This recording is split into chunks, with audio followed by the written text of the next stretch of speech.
Reserve argument. Oh. And before we went on the record, you mentioned you have a motion you want to make to preserve.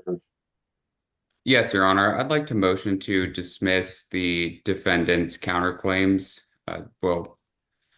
As the court is aware, MBL Investments LLC is already held in default, so the remaining counterclaims by defendant Mr. Harrison for reformation and breach of contract / specific performance, two breach of contract claims, actually.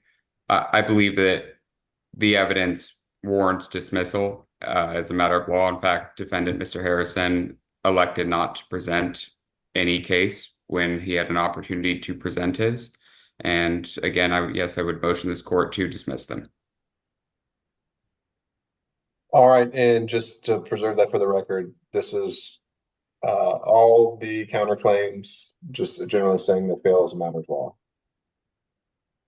I'm sorry, could you repeat that, Your Honor? And just for each of his counterclaims, you're saying both fail as a matter of law and should be directed. Yes, Your Honor. All right. Well, as I think is going to be my general habit in civil cases, I'll take those under advisement. They are preserved for the record. Anything else, Mr. Littlemar? No, Your Honor. Okay. Then, Mr. Harrison, I turn it over to you.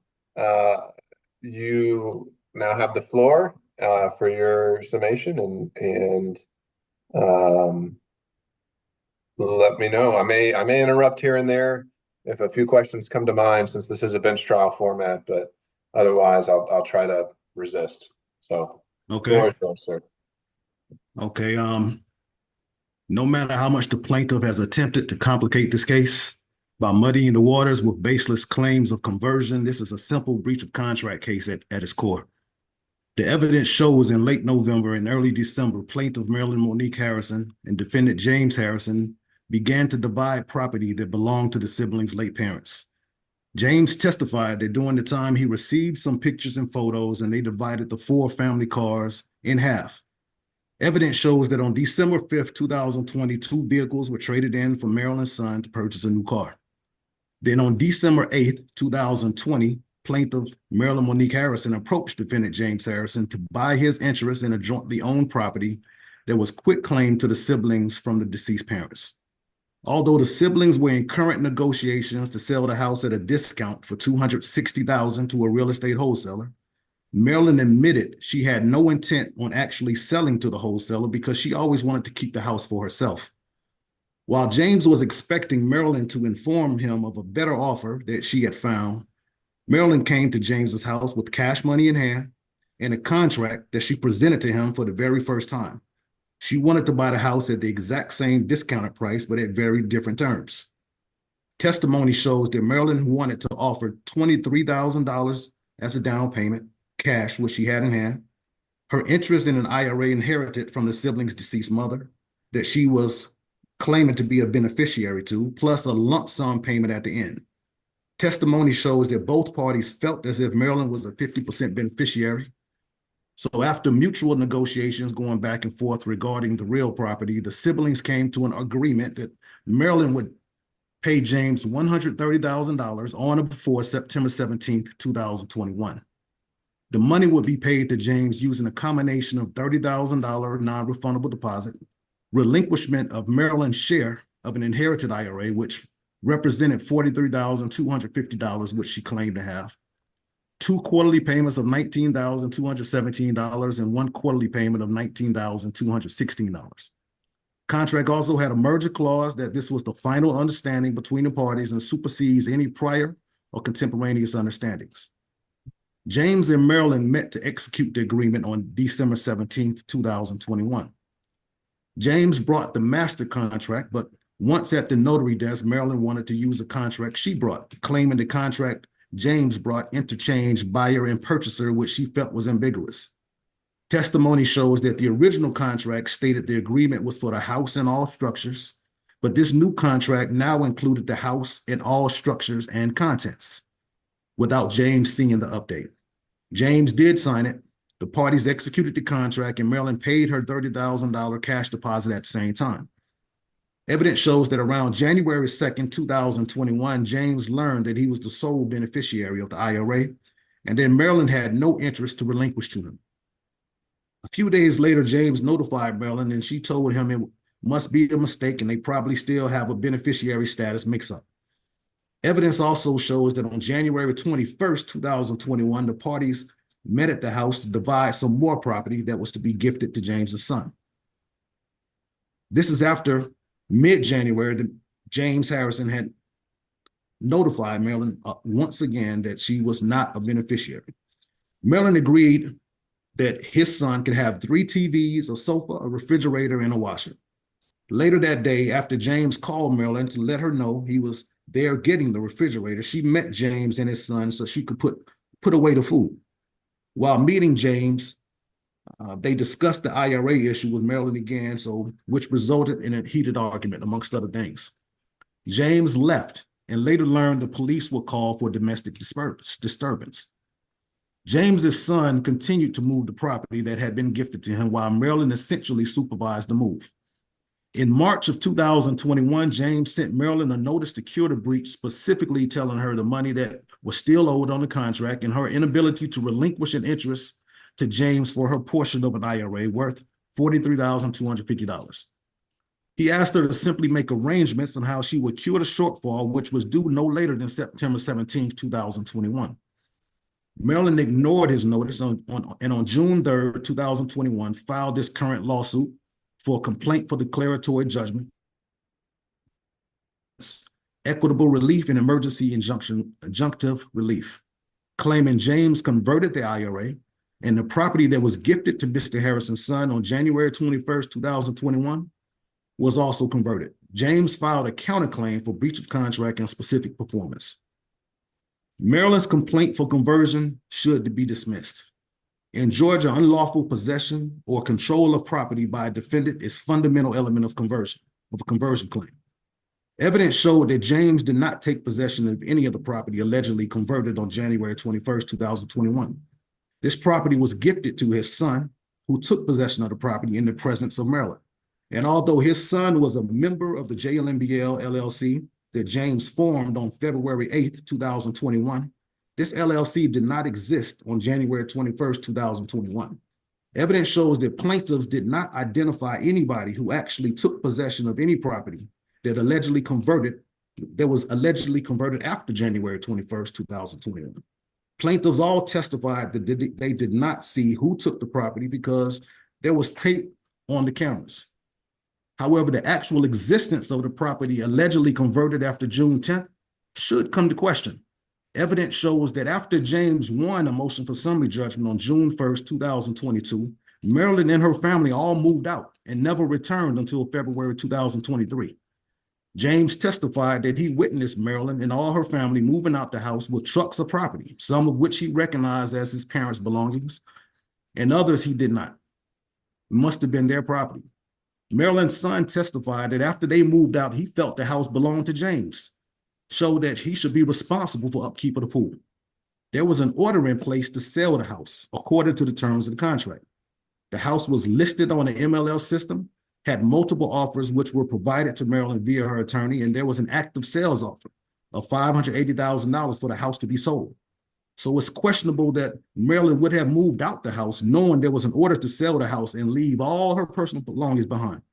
Then conveniently, an exhaustive list of new personal property after 2021 is allegedly converted that they purported to leave in the property while they had vacated the property for over 8 months. Marilyn testified that they have video that dings whenever it detects activity, yet they never called the police to report a break-in or a burglary. Then there's the question of why James and his family would convert replacement property when they never converted the original property in the first place. There is video evidence that proves Marilyn gifted the property to James, and Marilyn was present as his son accepted the property, making this conveyance a valid gift under Georgia law. Marilyn actually names the TV, sofa set, washer, refrigerator, among other things, as property James asked for, and she said okay to. This is the same property she alleges was converted in her initial complaint. Once James's son accepted this gift, Marilyn no longer had any right to the property as they have All rights have been conveyed to James' son as a valid gift. Marilyn has no legal right, title, or right to immediate possession of the property that she no longer owns. Then there's the element of demand and refusal. Marilyn's claim for conversion must fail because one of the essential elements of conversion under Georgia law, the demand for return of the property, has not been satisfied. All the evidence presented at trial shows that the property was gifted to James or his son with Marilyn's permission. Furthermore, there is no evidence or testimony on record that the plaintiff ever requested the return of the property. In fact, the initial complaint doesn't even allege such a demand was made. A person accused of conversion cannot be expected to return the property if there was never a demand for return. Without any evidence of a demand for return, coupled with the fact that the initial complaint never alleges a demand for return, Marilyn has failed to state a claim for conversion. If the complaint fails to state a claim, dismissal is the only remedy. Gould versus Gould, 240 GA App 41, 523 Southeast, 1999. Marilyn's complaint for specific performance should likewise be dismissed, and James should be awarded specific performance of the contract. Because James is the sole beneficiary of the late Marilyn Harrison's IRA account, and thus any request for proceeds of the IRA to be paid to Marilyn or used for the benefit of Marilyn is unenforceable. Because Marilyn is not a beneficiary of the IRA, she is not entitled to any portion of it directly, nor is she entitled to any portion to be used to offset the purchase price. The contract in question is valid and unambiguous. For a plaintiff to be awarded specific performance on a real estate contract, the purchaser must make an unconditional tender of the purchase price due. Tila Investments, LLC v. Razavi, 341 GA App 518. Also, before equity will decree specific performance of a contract for the sale of land, there must be an absolute and unconditional tender of the purchase price. An offer to pay the purchase price on delivery of a properly executed deed is not an unconditional tender. Burns v. Reeves, 217 Georgia App 317, 1995. See also McClune v. McClune, 220 GA 1820, 1995. Further, the breach of a material condition of the contract generally will bar specific performance. Krieger v. Bonds, 333 GA App 1927, 2015. Quoting Haslip v. Garber, 155 Georgia App 94, 1980. Failure to tender the purchase price defeats any claim for specific performance in Burns at 317. The Court of Appeals ruled that the failure to provide an actual tender of purchase monies during the option period for the purchase of real estate was fatal to the buyer's request for specific performance. In Krieger, the Court of Appeals ruled that Georgia law requires the purchaser to prove that he was able to produce the cash necessary to close the transaction in accordance with the terms of the contract. Krieger v. Bonds, 333 Georgia App 1927. Krieger followed Jolly, which held that there must be an actual present bona fide offer to pay, and such requirement is not met merely by evidencing a willingness to pay or by an offer or intention to make an offer or to make a tender.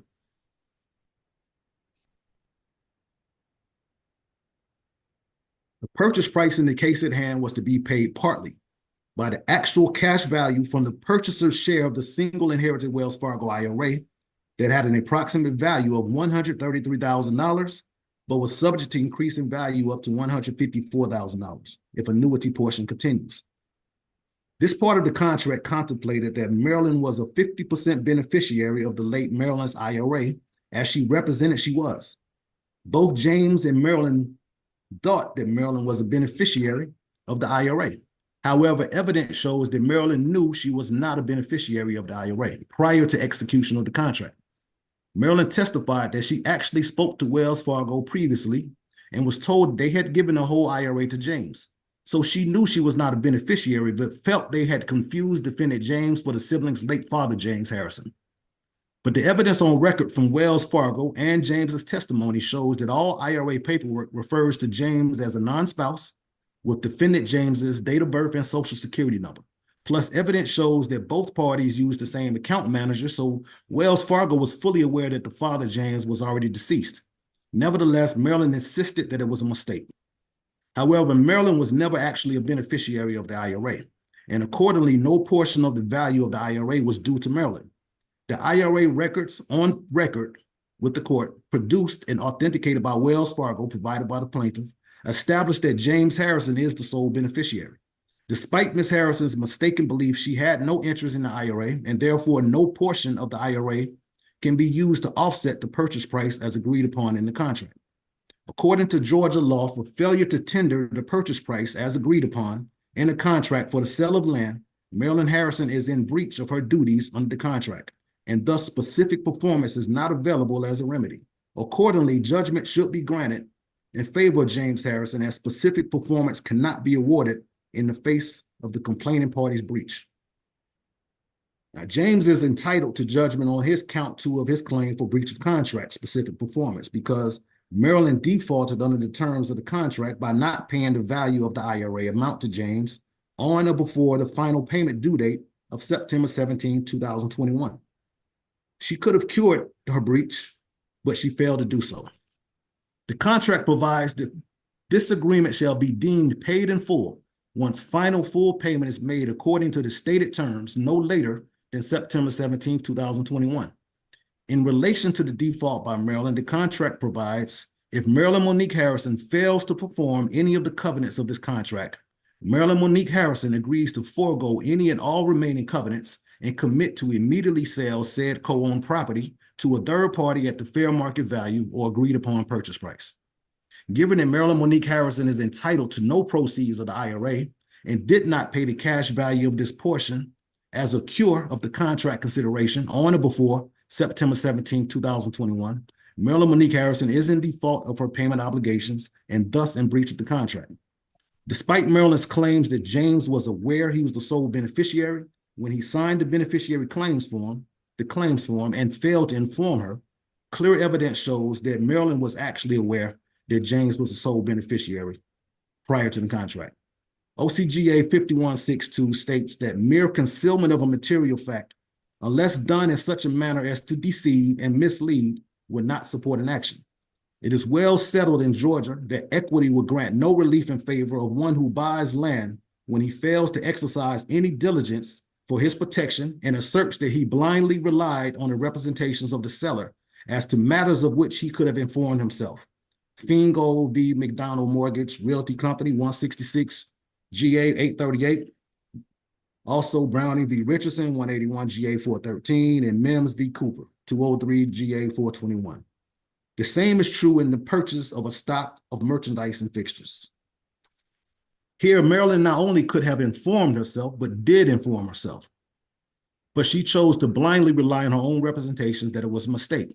And evidence shows that even after James did notify her that he was the sole beneficiary, she continued to blindly rely on her own speculative assertions that it must be a mistake, that she was not a beneficiary and never attempted to obtain documents from Wells Fargo to verify her speculative theory.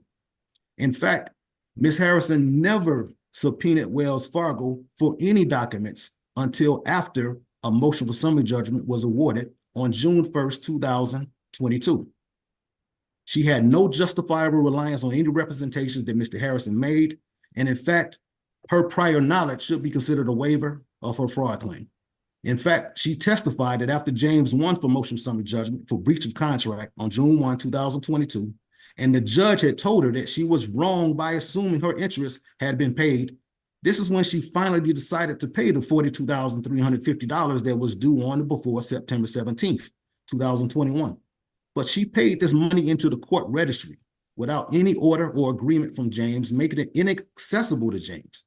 So since James had no way to access the funds, the $42,350 could have been tendered into the court registry on or before September 17th, 2021, which would have satisfied the contract according to the terms of the contract.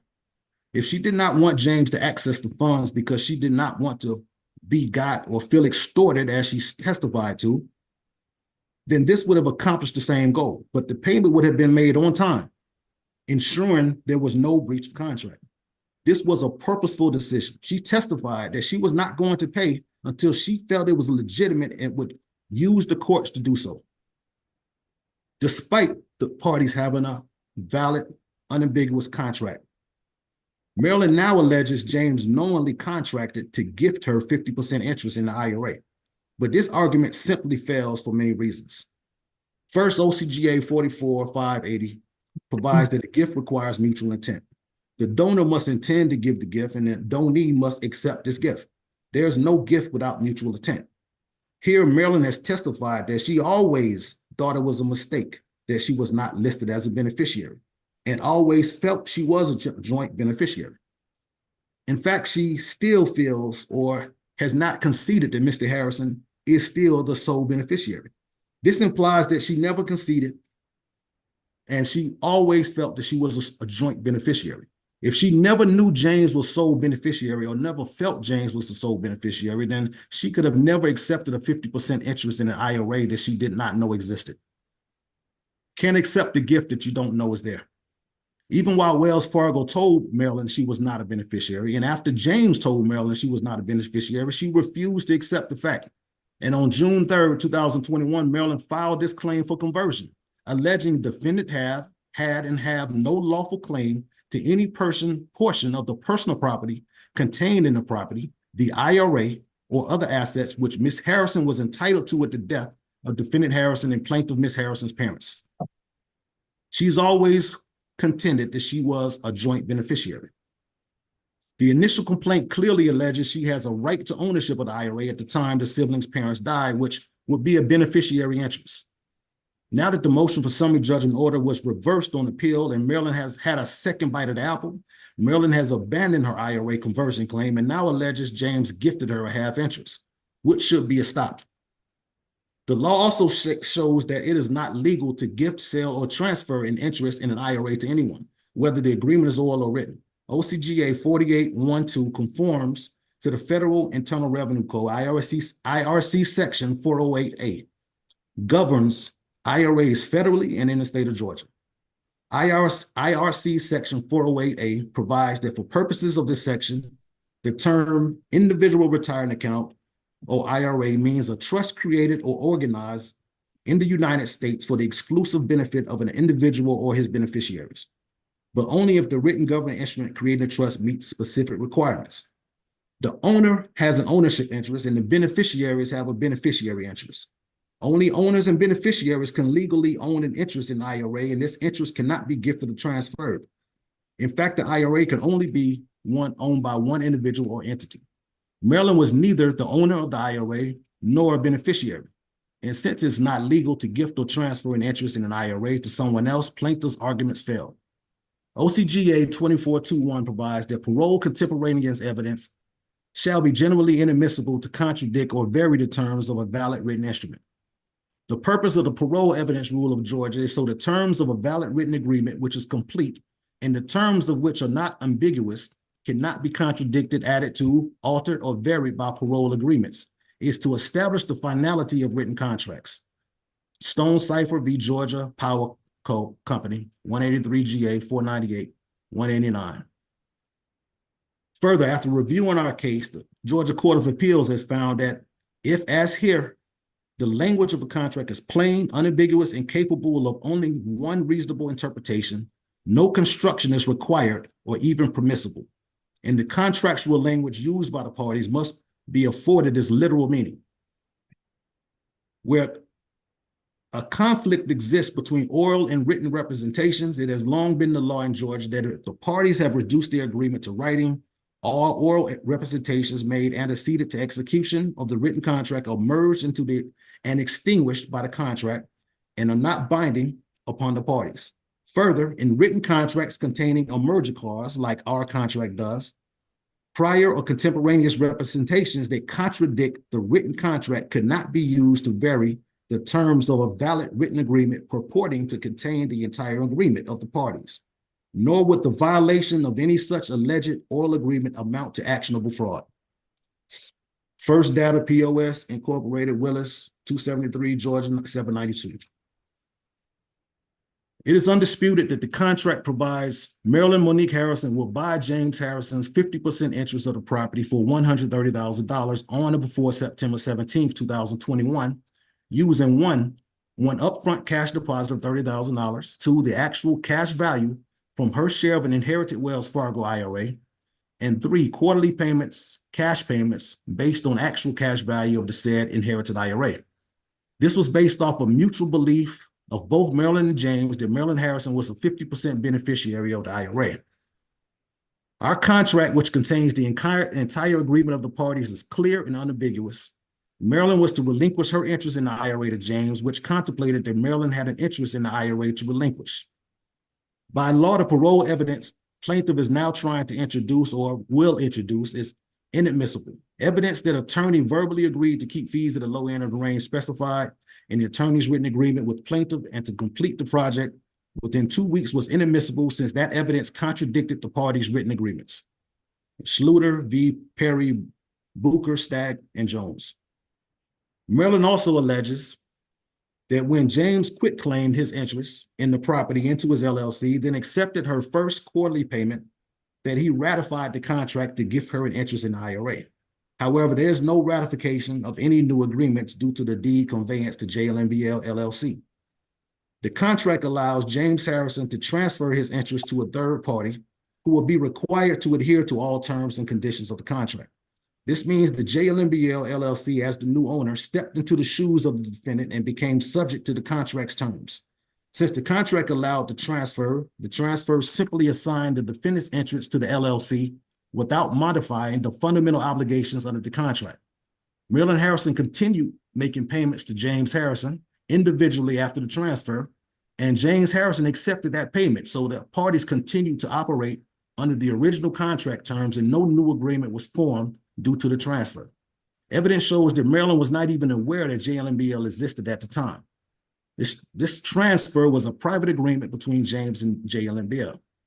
That transfer to JLMBL did not invalidate or materially alter Marilyn's obligations under the contract, and her failure to meet her contractual obligations still constitutes a material breach of the agreement.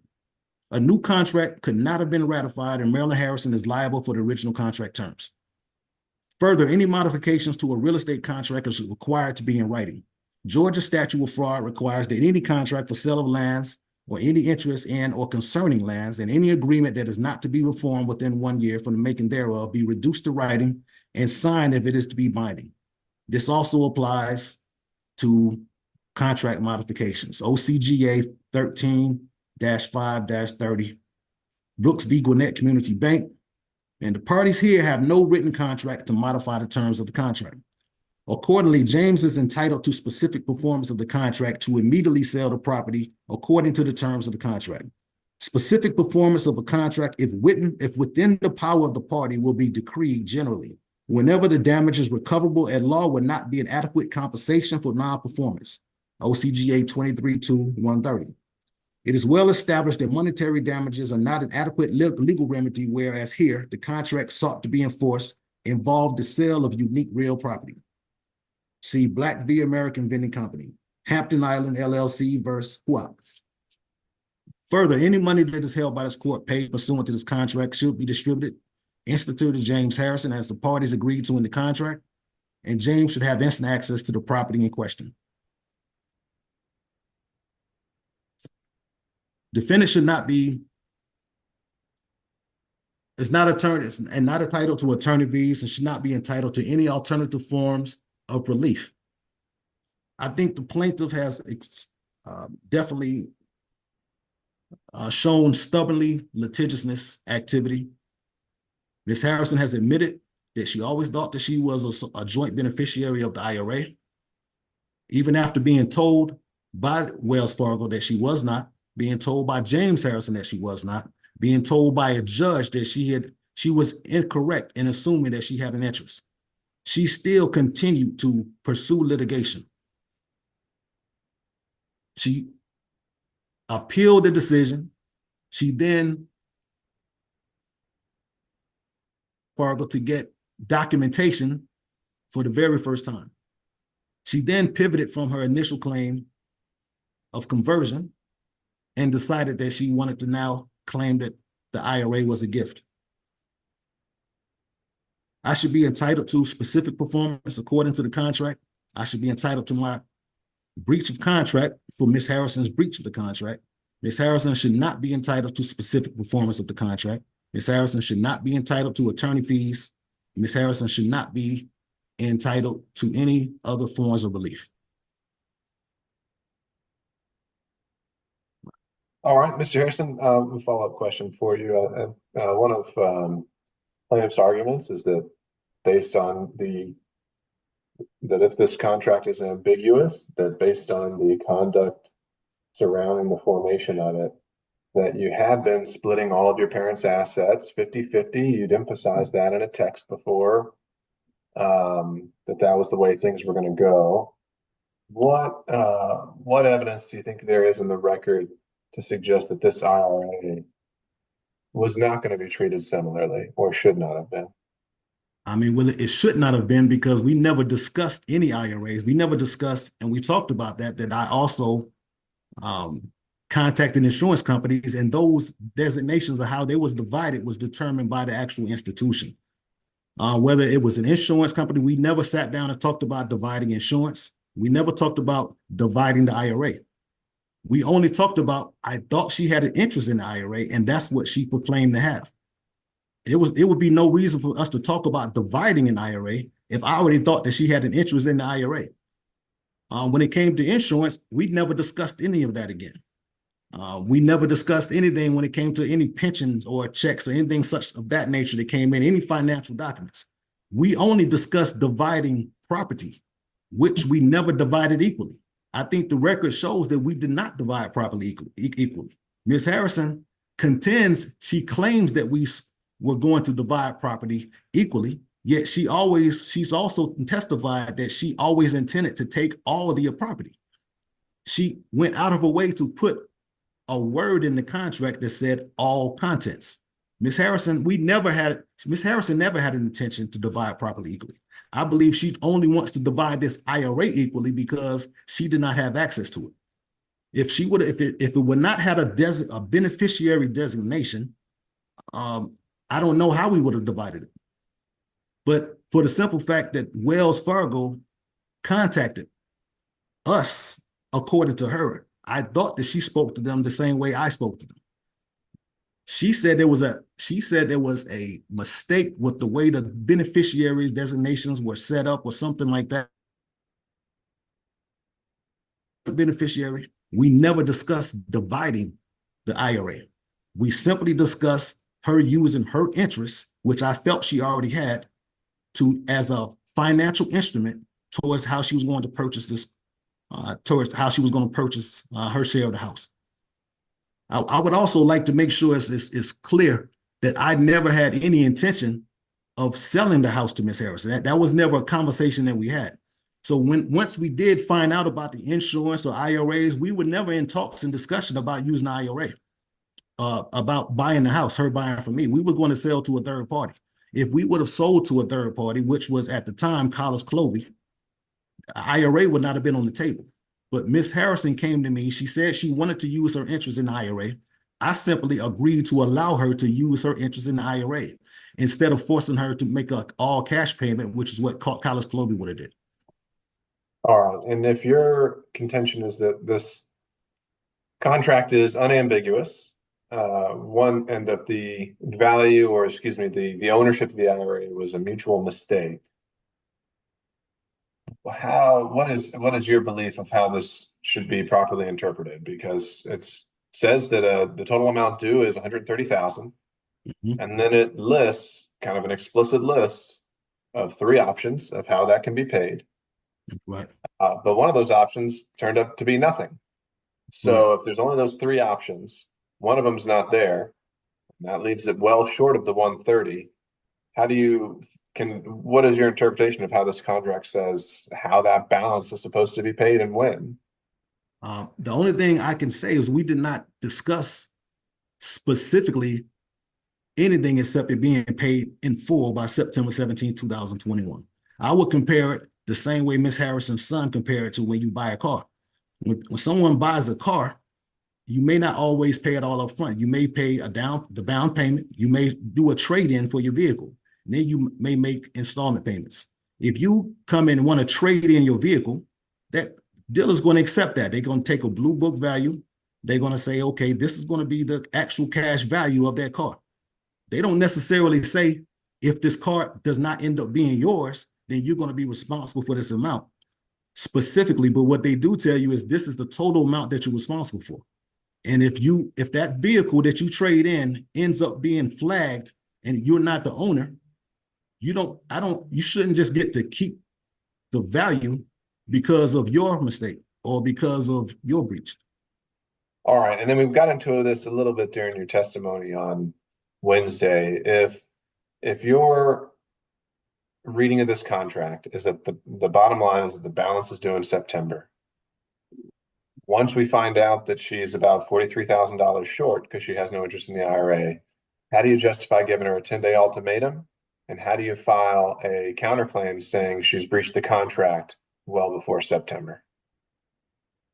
I think that will fall upon the anticipated breach, because at the time that I filed a breach of contract, I had already, as you stated, I had told her orally in January several times that she was not the beneficiary. At this time, we're just talking. She's ensuring me it's a mistake and she's going to get it worked out. Then she just stopped talking. I had to resort to actually putting it in writing, giving her the opportunity to make arrangements to cure that breach. The contract is clear that there has to be paid in full by September 17th. So she had until September 17th to make the arrangements. I never gave her an ultimatum. All I ever did was tell her that she was in breach. I have to inform her of the cure. I have to inform her of the breach before she knows the cure. She wouldn't know the cure unless I told her. She had until September 17th, 2021. But once she filed a countersuit, once she filed a claim against me for conversion, let me back up. Once I notified her of the cure, she ignored my request. I notified her the second time. She ignored my request. There's no reason why I would have thought that she still would have made the payment by September 17th, 2021. But at that particular time, I still know that she had until September 17th, 2021 to actually cure. But once she filed a lawsuit and claimed that the IRA was converted, at that point in time, it's an anticipated breach. There's no way that I could have reasonably thought that she was going to satisfy this contract by September 17th if she's currently claiming that I converted the IRA. And so I filed it as an anticipated breach of contract, which I believe is supported by law. Well, at least my attorney filed it at that time. My attorney is the one that filed it. All right. Is there anything else, Mr. Harrison, you'd like me to know?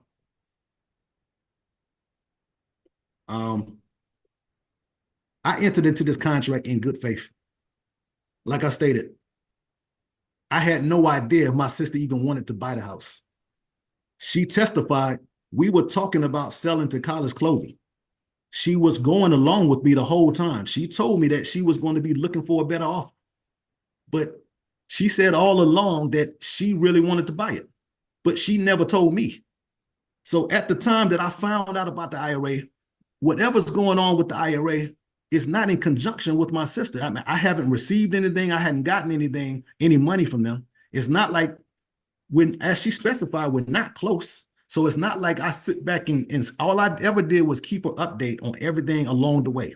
If I heard anything, I would send her a message. If I got any mail, I would send her a message. So when we started talking about selling the house, I thought we was on the same page of selling the house and we were going to split the proceeds. So when she came to me, I had no idea that she was supposed to be coming to me with a better offer. She said she did not feel the $260,000 was a good enough offer. I definitely know that the house was worth more than $260,000, but I know the house had issues. This was a cash offer. We would have both walked away with $130,000. That's all I kept pushing for. Text messages would show that even when she continually was stalling, I kept telling her, Monique, you don't have to make this commitment. We can still sell to Clovey. But when she came to me and she had cash in hand, I didn't just jump at the opportunity to say, okay. She specified to me that she really wanted to do it. And I saw that she really wanted to get it. So I said, okay, there was no reason. I knew at the time that we could have partition the house, is which I told her that's definitely, we don't have to stay on the deed together, because I wanted to come off the deed. We didn't have to stay on the deed together because I know there was a partition. But if we would have sold to Clovey, I would have walked away with $130,000 cash the next day. She came to me with the exact same offer, but it was at very different terms. There would have been no reason for me to try to trick my sister into signing a contract that I didn't even approach her for. I didn't benefit, which is what I kept trying to tell her. If with Clovey's offer, I could have had $130,000 the next day. With her offer, I would have only had $30,000 the next day. And it, according to the contract, would have still taken another 9 months before I got everything. And then that's still based on how long I would have taken out the money of the IRA. As we can see right now, we've been in this lawsuit for almost 4 years, and I still have not got my money. So this was not something I was anticipating. It would have definitely been a better offer for me to go with him. There was been no reason for me to trick her. The only reason I did that was in good faith. She told me she really wanted to keep the house. So if she was going to give me the same offer, even though it was worse terms for me, then I was willing to let her do that. Because at that point in time, I'm like, okay, if it's going to be 130 today or 130 by next year, in my eyes, it will be okay. Because I was trying to build a relationship with my sister. Because when we have not been close. But at that point in time, I had no idea that she had already spoken to Wells Fargo and they told her that she was the sole beneficiary. I had no idea that when she came to the house that she was going to come already with a contract in hand. She was attempting to get me to sign right then and there. She had it in her form. She told me she can go to my office and print it off. And she had cash. She wanted me to go ahead and do this deal right then and there. I said, I have to look at the terms. And then we started negotiating on how the terms are going to go. I entered into this contract in good faith. I had no bad intentions on contracting with my sister. I intended to receive $130,000. Okay, if according to what they're trying to say, I would have essentially been paying myself. If I knew I was the sole beneficiary, once I found out, and as I stated before, they locked the house, I still have no idea about any other financial accounts because I've been locked out the house. I do know that there were other IRAs. I do know that there was a stock that's out there that's been hidden that can't get access unless it goes through probate. So at that point in time, I have no idea if what is going on with any other IRAs. So, you know, once I found out that I was the sole beneficiary, I automatically assumed that Miss Harrison was probably a beneficiary on another IRA. So I had no idea, and her actions led me to believe that she said that she was distrusting of me, but I was distrusting of her. They're the ones who locked me out the house. You know, so as you stated, we were supposed to be dividing the property. You can see from the video, there was definitely not an equal division of property. My son got 3 TVs, a sofa set, a washer, and a refrigerator. That house has 3 refrigerators, got about 8 TVs, got about 6 or 7 sofa sets. We did not divide. So when I stated that we were going to divide stuff, I thought we were going to divide stuff, but we never got around to it. This is why it took to January 21st my son to even get over there, because my sister continually said that she was grieving. She wasn't ready to do it yet. I respected her boundaries. I had no idea that it was going to turn out the way it was, and then I was going to be locked out of the house, and then I wasn't going to get a chance to ever. I never got closure. I never got a chance. If the evidence will show, I even had to say it. Are you not going to give us any keepsakes? We never got a chance to sit down and I can actually go through my parents' stuff and look at it and let me decide what was important to me. Everything was what was important to her. So that's the case here. Miss Harrison felt the house was important to her, but she never considered what was important for me. And so, you know, once the breach occurred, and now I'm locked out the house, now Miss Harrison is continually telling me she is a beneficiary. She's made that unequivocally clear. She never started stating that we were supposed to divide something. Her initial complaint, I think, shows that. She said I converted it. She always thought that she was a beneficiary. So if she thought that she was a beneficiary, How could she think that we had an agreement to split the IRA? I thought she was a beneficiary. She did. This is a second bite of the apple, because the evidence did not support that she was a joint beneficiary. So once the evidence came back from Wells Fargo that she spoke to herself, once I told her that, and then once the judge from the motion for summary judgment told her that, she still didn't believe it. She then goes after the motion for summary judgment and subpoenas Wells Fargo. She still felt that she was the beneficiary. So we never had conversations about dividing the IRA, and there's not going to be any evidence that shows that we talked about gifting her an IRA. The only thing we ever talked about was dividing the personal property, because that's the stuff that was just sitting around. That's the stuff. I don't live in my parents' house. I don't even go there that often. And once my parents died, I rarely went over there. But there was stuff that was sentimental to me that I wanted to split, but I just wasn't going to go over there and take it without doing it with her. Everything I did was in good faith. All right. Thank you, Mr. Harrison. All right, Ms. Liedermeyer, are you ready? Yes, Your Honor. All right, floor is yours. Well, Your Honor, as you are aware, we're here on a dispute over property, breach of contract. Of course, there are other claims which I'll get into, but as an initial matter, we believe that there are a variety of mechanisms that are allowing you to enforce this contract and award damages for the defendant's actions. And again, unfortunately, we're here. It not only just because we're here as a breach of contract, but that this is a family dispute. And it's very sad that a family dispute could have turned into such a contentious lawsuits. I would say lawsuit, but as you are aware, there were numerous. This is all fueled by fraud and greed. And I believe the evidence shows that Mr. Harrison, those were his only motives. I do just want to touch on some of the facts and testimony that came out over the last couple of days that we believe support a finding in favor of the plaintiff and those various mechanisms to enforce. Plaintiff Miss Harrison, and I'll refer to, just for the record, as the other plaintiff as Miss Amari Harrison, or Amari. But Plaintiff Miss Harrison went into this matter believing that this was a cordial and even loving family agreement with her big brother, who she looked up to and trusted. In fact, Mr. Harrison even testified that he took over the big brother role, and how distraught Miss Harrison was after losing both of her parents in such a short period of time.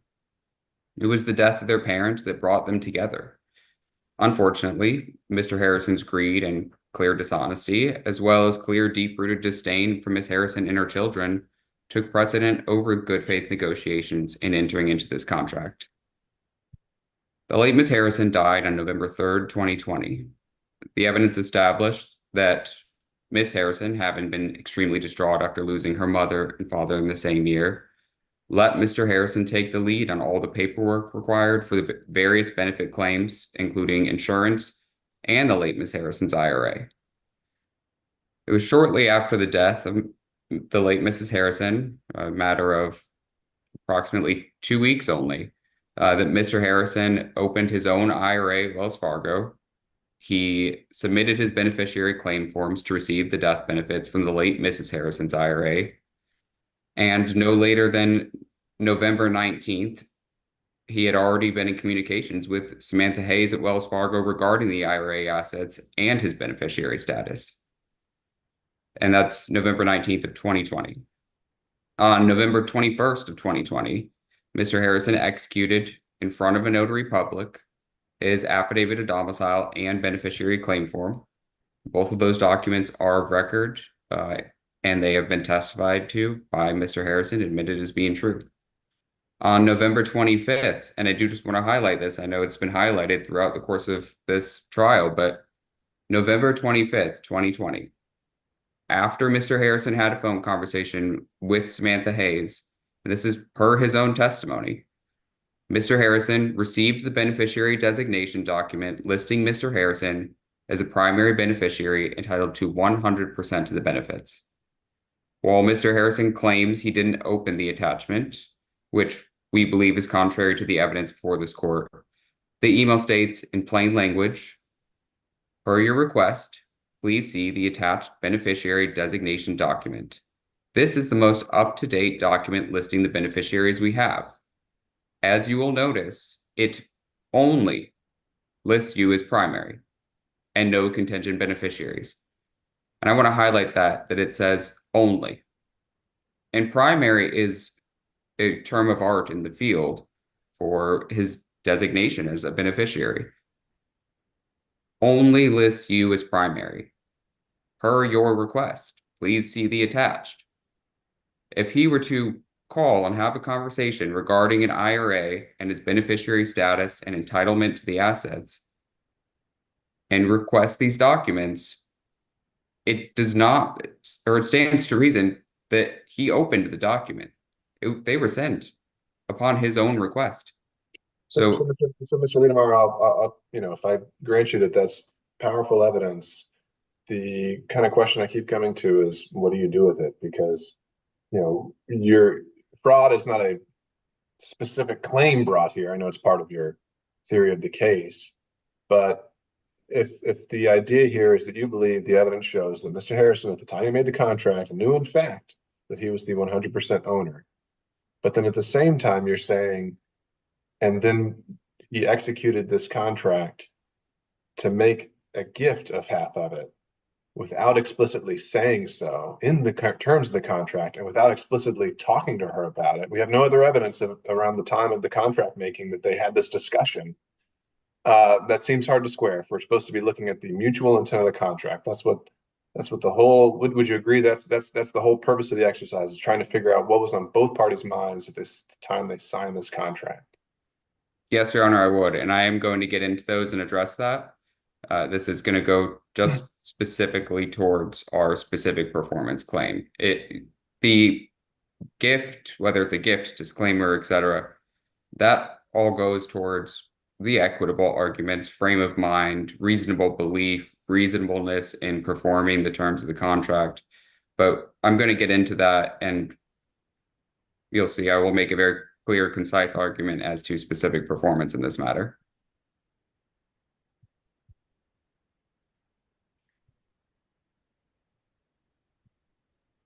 So we were at November 25th, 2020.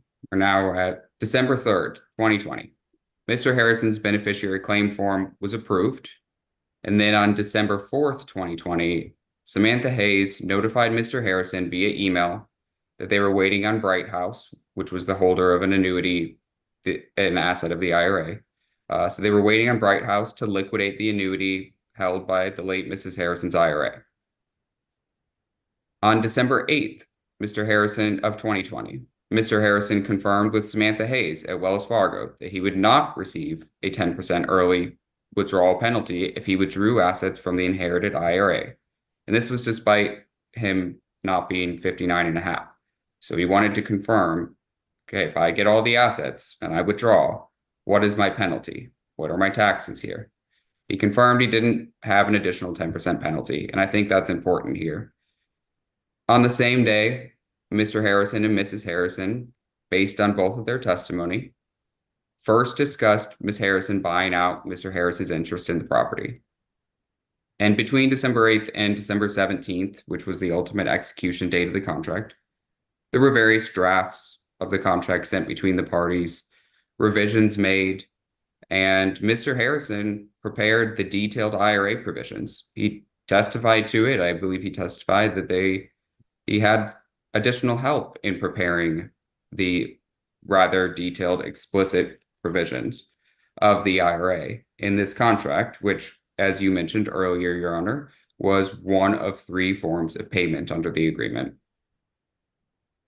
The IRA provisions in this contract, they only contemplate 2 values, $133,000 and $154,000. And these amounts would only be known to Mr. Harrison if he had actual knowledge of the IRA documents and death benefits from the annuity. There would be no other way. It's far too specific. And additionally, the contract in these detailed provisions contains language that expressly reduces what is labeled as Mrs. Harrison's interest in the IRA by an alleged 35% tax bracket of Mr. Harrison and a 10% penalty for Mr. Harrison's withdrawal of the IRA. Again, while I will get through numerous points that evidence fraud, I believe this is one to highlight. And it stands that Mr. Harrison's motive here is it's greed. He never wanted the house. He wanted the IRA. And here he can argue he didn't know. The evidence is contrary to that. He knew by November 25th. At a minimum, which I'll get into later, he knew by December 28th. But here, 35% tax bracket, which there's no evidence Mr. Harrison was in, and a 10% penalty, which Mr. Harrison had already confirmed would not be applied. So the contract at issue, aside from the IRA provisions, it required an upfront payment of $30,000 and 3 quarterly payments, the March quarterly of $19,217, and then the remaining of $19,216 in June and September 17th. So the contract further credits, we believe, Ms. Harrison for her 1/2 interest in the IRA. It does not contemplate any scenario in which Ms. Harrison was not a beneficiary of the IRA, despite Mr. Harrison knowing that she was not at this time. In fact, and I mentioned earlier, it was December 17th, this contract is executed. On December 16th of 2020, Mr. Harrison received an email from Wells Fargo that he'd be receiving the IRA assets within 10 to 12 days, which he did. It was on December 28th, 2020, that Mr. Harrison received the entirety of the IRA. The evidence presented during the course of this trial showed Mr. Harrison was pushing rather aggressively. I believe there were texts with lots of words in all caps, but pushing Ms. Harrison to hurry up and make a decision, get the contract executed. He wanted the $30,000 upfront payment in cash, which she did. They went to a UPS store on December 17th.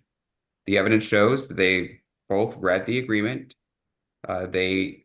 Harrison and Mrs. Harrison executed the agreement, and which again contained all the contents of the property. Mr. Harrison testified to that fact, actually testified that a valid binding contract, and it contained the contents, and that there was nothing he could do about it now. That was his testimony in court.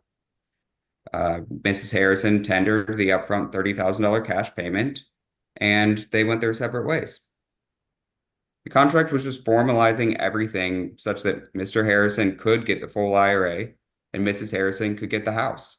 It was clear throughout the course of the trial that the home was important. It had sentimental value. There were obvious emotions involved with this. And again, this is only a month after the death of her mother. And the death of her father was February of the same year. So wanting the contents of the home when the parents you were so close with and the home that your children had lived in since they were kids makes absolute sense.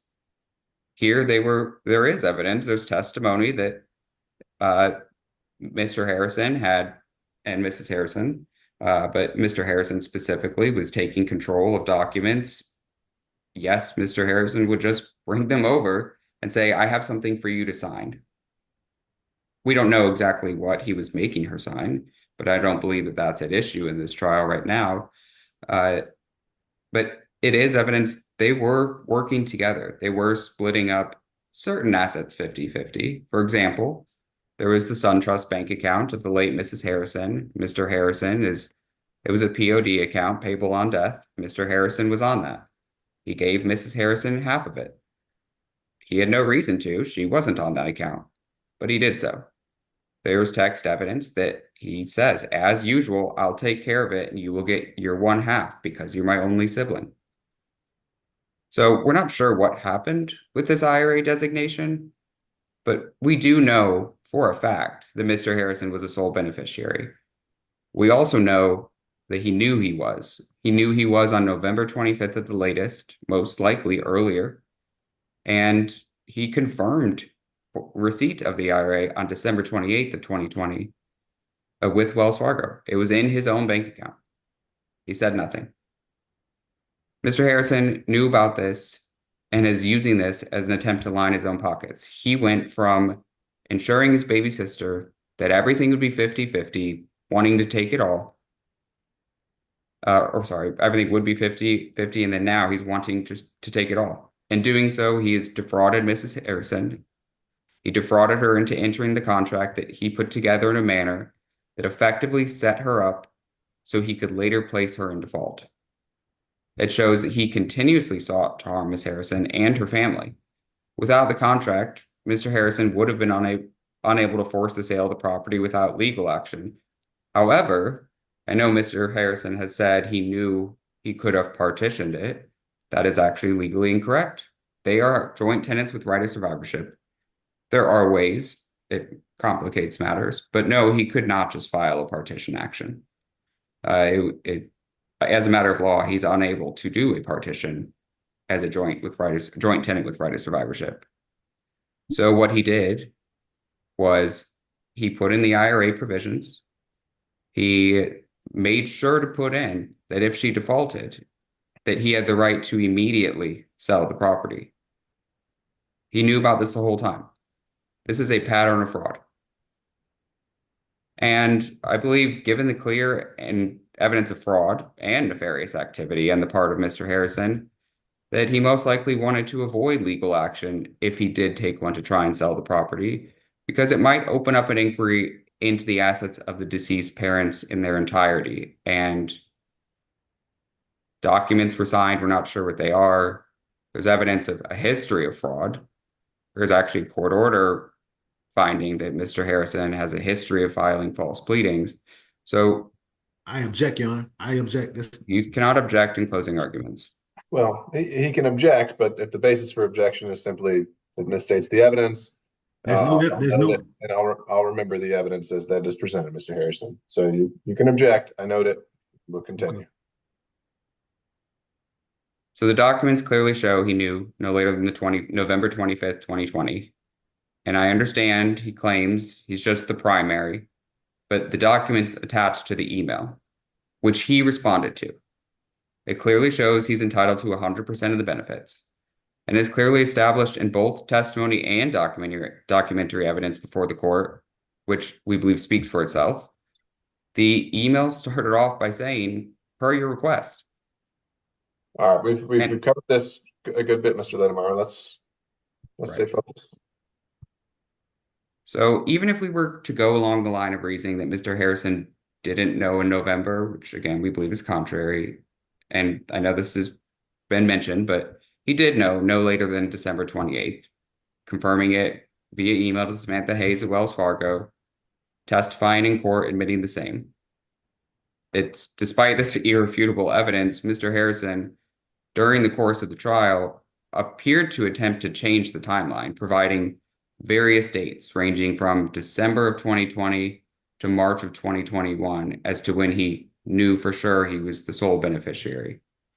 Not only does the evidence show he lacks credibility, it shows he has a history of misrepresentations. As mentioned, the Bill of Peace showing he has a history of filing false pleadings. As the trier of fact, you get to weigh the credibility of the witnesses, and I think it's clear that Mrs. Harrison and her children's testimony was credible. Nothing in the cross-examination showed otherwise. On the contrary, Mr. Harrison's testimony was inconsistent, vague, and it intended to manipulate or misrepresent the facts to the court. So after he received the full benefits of the IRA, Mr. Harrison, as he mentioned in his statement, and his children removed property from personal property from the property at issue in this litigation. This is in January of 2021. There was police footage shown. I believe we saw Mrs. Harrison in tears. There's testimony as to this. Mr. Harrison foaming at the mouth, yelling. Mrs. Harrison had testified that he has a history of temper issues. She's witnessed it before. And yes, she did not stop anybody, but there was testimony that it was Michael Harrison, Mr. Harrison's son, and two other movers, and then it was just Miss Harrison. Her kids were worried. They could see this on the security camera, and they called the police. And I believe they did that rightfully. The contract includes the contents. The contract had already been executed. Whether Mr. Harrison claims he took that individually or he directed his son to do it, if he's facilitating the conversion, he's liable for conversion. Unless she waived it and there's a modification through her course of conduct, right? That'd be correct, but the testimony shows she didn't waive it. She didn't intervene for fear of safety, but that is not a waiver saying you can keep it. And then there were text evidence demanding the items back and specifically mentioning Miss Amari Harrison's Beats pill, the speaker. But the testimony was consistent that they did demand it back. She did not say you can have it. The only thing that they were meeting at the property to get was, I believe it was purses and some hats for some of the aunts, not a refrigerator full of her daughter's food, and her daughter lived there. It's completely contrary to the testimony and the evidence before this court to say that that property was removed by agreement. Despite this contentious and aggressive incident in January 2021, Ms. Harrison continued to try and maintain a sibling relationship with Mr. Harrison, and she continued to comply with the terms of the contract. It was per Mr. Harrison's own testimony, he knew he was the sole beneficiary of the IRA prior to the incident of conversion. And he also testified that despite this knowledge, he did not inform Ms. Harrison and did not demand the cash equivalent of the half interest of the IRA. Objection. All right, noted. Mr. Ledbetter. In February of 2021, Mr. Harrison formed JLMBL Investments LLC. He failed to inform Ms. Harrison that he had formed it and conveyed his interest to the LLC. The entity's members were himself, his wife, and his son. And we believe the evidence supports finding that Mr. Harrison formed the LLC with his wife and son as members in an attempt to shield himself, his wife, and his son from potential liability. Again, after he received the entirety of the funds from the IRA, he accepted Mrs. Harrison's March 17th, 2021 quarterly payment, thanking her for the same. Whether or not he accepted it as principal, which has been admitted as JLMBL is in default of JLMBL, or individually, he accepted it. He sent her a text thanking her after it was deposited. And then at the same time, he notified her via text that she was in default and needed to pay him the cash value of the IRA contemplated in this contract within 10 days. Ms. Harrison testified, and the evidence shows she objected. She denied the allegation that she was not a beneficiary. She believed that it did not matter if it was a legal document or not, a beneficiary designation. She was to receive a benefit from the IRA. That is her understanding. That is what the evidence shows, the testimony shows. A gift from her brother. Regardless, she thought she was a beneficiary of a value of the IRA. And this is, again, now in April of 2021, Mr. Harrison individually retained an attorney to send Ms. Harrison a demand letter for the cash value of the IRA. It's contemplated in this contract. And in response, Ms. Harrison retained counsel. I believe, in fact, our fees that were presented and in our claim for attorney's fees started a week after the letter. And that is her response. She retained counsel. She filed the present lawsuit in June of 21, seeking to specifically perform the contract, seeking damages for trespass and conversion, and sought a declaration that she was entitled to exclusive possession, well, her and Miss Amari Harrison, exclusive possession of the property and all personal property contained therein, as she had already made a payment under the installment contract, which, as a matter of law and installment contracts, that vested her with a 100% equitable interest in this property. She had a 50% undivided interest, but after this payment, she had 100% equitable interest. The only residents that were entitled to be there were Mr. Miles Carter and Miss Amari Harrison. So you alluded to that during the evidence. I referred me to your motion for summary judgment. I didn't see that in there. What's your citation or reference there to say that in an installment contract, just as a matter of default, kind of black letter law, the buyer has the immediate and sole right of possession until the title passes? Yes, give me 1 second.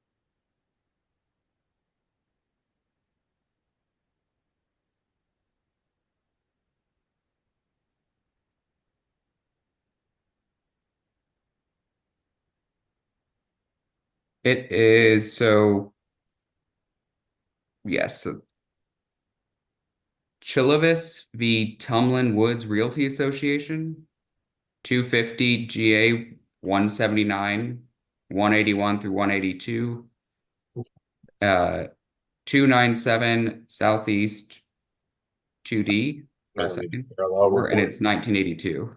And I'm curious, I mean, when counsel was initially brought on or beforehand, was this theory? I don't think the evidence supports this, perhaps, but was this ever conveyed to Mr. Harrison that, hey, this is an installment contract? You actually don't have the right to show up whenever you want.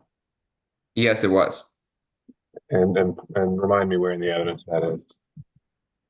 It's in, well, I believe it's in our complaint. Our initial complaint has that they are entitled to exclusive use of or possession of the property. Okay. All right. As you were. Yes, and I can, so that case, Chilovis, it's a quote from it. An agreement for deed resembles a bond for title, which is in effect a sealed contract for the sale and purchase of land, serving the double purpose of a purchase money mortgage and a conveyance to the purchaser of an equitable estate, which becomes a legal title upon completion of the agreed payments. Payments, plural.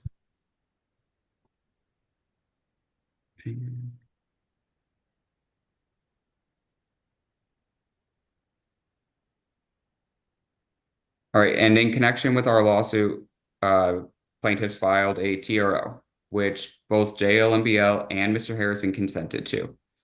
Mr. Harrison and JLMBL further consented to Ms. Harrison paying the June and September 17th installment payments into the registry of the court. At no time did JLMBL or Mr. Harrison ever demand or motion the court for Ms. Harrison to tender the cash value of the IRA into the registry of the court. Mr. Harrison had made the March and April demands, and then at the time the TRO was filed requiring payment into the registry, Mr. Harrison, through counsel, had every opportunity to require that that amount be tendered, as that amount was in dispute in the contract.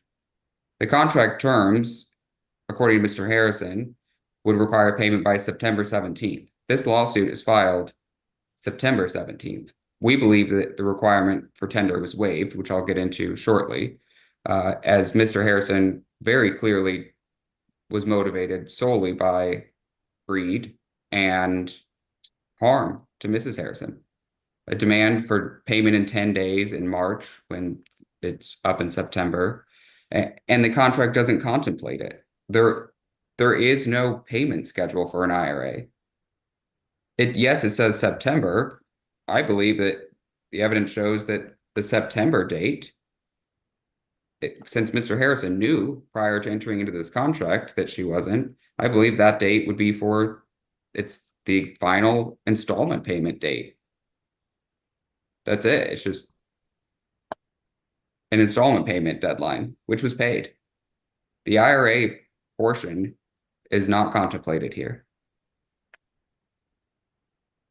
And then in December of 2021, this is after the lawsuit's been filed, that this was when Miss Amari Harrison and Miss Harrison first learned that Mr. Harrison took the late Mrs. Harrison's death certificate to the DMV, motor vehicle registration, claimed he was executor of the estate, and Objection. changed the title of Amari's Nissan into his individual name, despite knowing that the late Miss Harrison bought the vehicle and gifted it to Amari prior to her death. Again, another instance of fraud. And then in June of 2022, when the order on the motion for summary judgment came out, Mr. Harrison immediately lists the property for sale. He enters into a listing agreement with only a 1/2 interest. Both owners weren't even on it. He lists the property for sale. He moves his son into the property. The cameras get taped over, so there can be no monitoring. I mean, And you then have in to say the speed with which he does that doesn't show any ill intent. If the order, the summary judgment order says this shall be done in 30 days, right? Yes, but he knew we had appeal or were appealing. We had filed an immediate certificate of immediate review, and then we filed our appeal as well. But perhaps that notice of appeal wasn't, took a while to get on the docket. I don't know. I'm just going to see. He was served individually with it, personally served. Objection. Sorry, Your Honor, what was that? I don't know if that the timeline of whether that happened before or after, but all right. July I 8th. understand your point. July It was also continuously listed after the appeal is pending. Yeah, Mr. Harrison actually, I believe, just noted right now, it was in July. The appeal was already filed. So You filed the appeal on July 8th. That's the date you filed the appeal. And moving his son into the property remains listed, refused to take it down, even though the appeal is pending.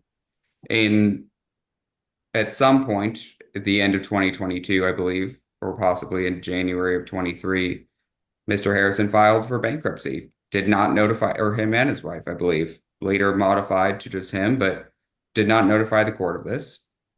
This required numerous communications with his counsel at the time, further expanding the fees and the course of this litigation. It was ultimately dismissed. In February of 2023, the Bill of Peace is entered.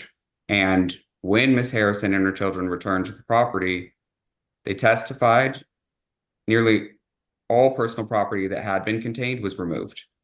They testified that they removed their personal items, not all of their personal items, as some were still there and are on the damages list that was provided to this court. It's broken out between personal items and then items that were in the home that were covered under the contract as contents.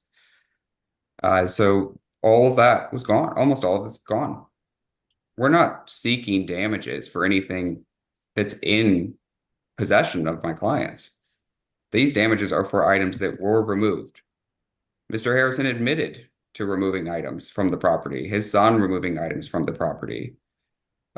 They were the only ones at this point between June of 2022 and February of 2023, the only ones with access to the property. The cameras were taped over. That is a clear conclusion as to who would be liable. JLMBL's liability is already admitted. We're seeking joint and several liability. JLMBL and Mr. Harrison, I would see as one and the same. It's bouncing back between them when it's convenient. He deeded it to JLMBL in February of 2021. Once the order on the motion for summary judgment, which he repeatedly states he won, is overturned on all counts, he conveys it back to himself instead of just filing the MSJ on behalf of JLMBL. He's bouncing around. This is a fake entity. I would say it's a nullity.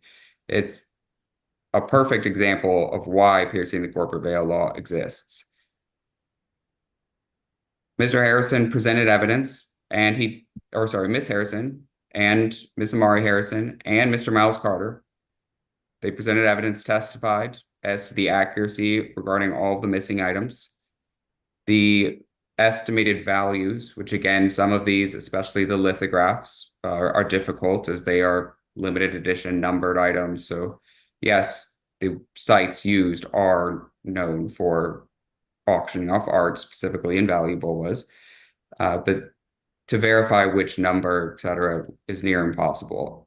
There's also items on there that don't contain dollar amount values next to them. And that's because there's intangible value, personal items, all of the family photos, which again is sad in a sibling dispute.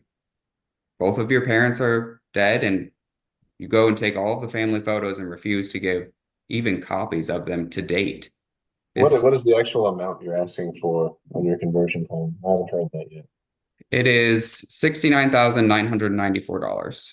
And then we would also have asked for additional damages for intangible values here. And we believe punitive damages in this case are absolutely warranted. Damages total with attorney's fees amounts to $221,672.84. And on the conversion claim, is that just everything that's added up in its entirety on plaintiff's exhibit 13? Yes, it is, Your Honor. That includes that Nissan? Let me double check.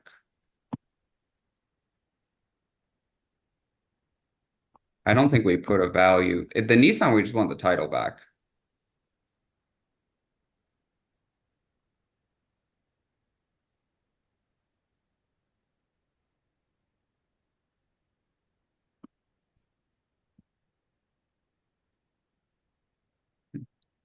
And you claim you're entitled to the title solely because it was in the garage at the time the contract was executed that indicated all contents therein. Well, not only that, it was a gift to Miss Amari Harrison by the late Miss Harrison prior to her death. It was the second car she had bought her.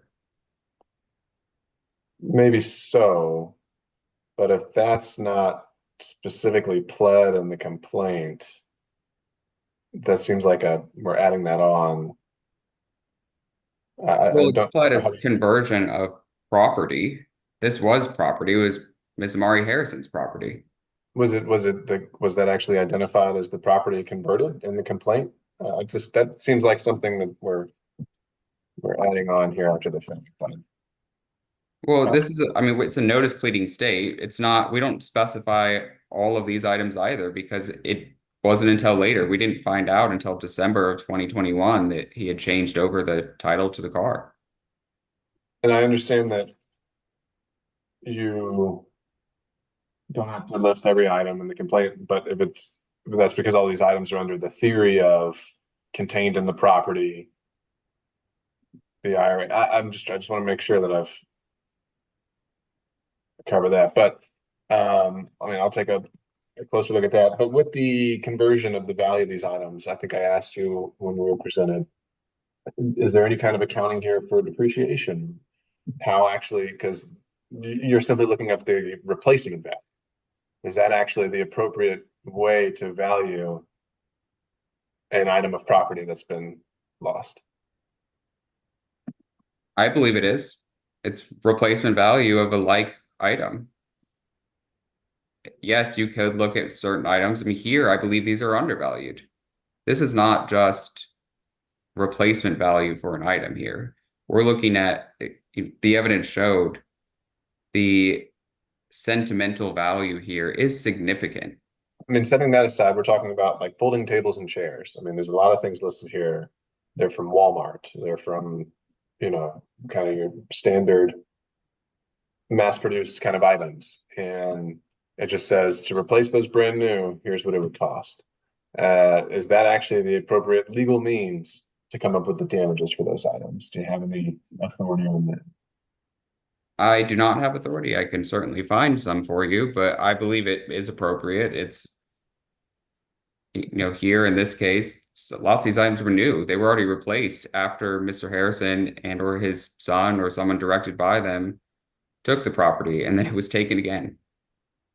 So these items aren't old. It's less than what, a year after being replaced, they're taken again. And there's also no way to show, furniture today is not even made the same way it was back then. Solid wood furniture versus a wood veneer furniture now it's not per se comparable. So yes, I believe looking at what we'll say is a comparable in appearance item and its value is appropriate for the measure of damages.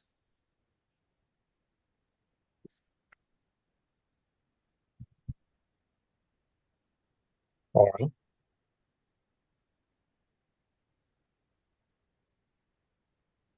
All right, so damages.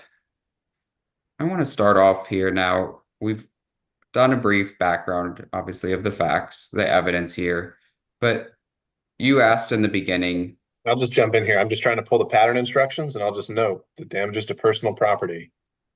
According to the pattern instructions, the amount that may be recovered is the difference between the fair market value of the damaged property immediately before the injury and the fair market value of the damaged property just after the damage, if any was inflicted. And I would imagine there's a similar thing for conversion. So again, I'm taking from that a brand new replacement may not be the appropriate measure of the damages you're entitled to for a missing item. There has to be some kind of accounting for the wear and tear or exactly what the item is. So I'll just note that. Okay. You can take with that what you will, but or move on.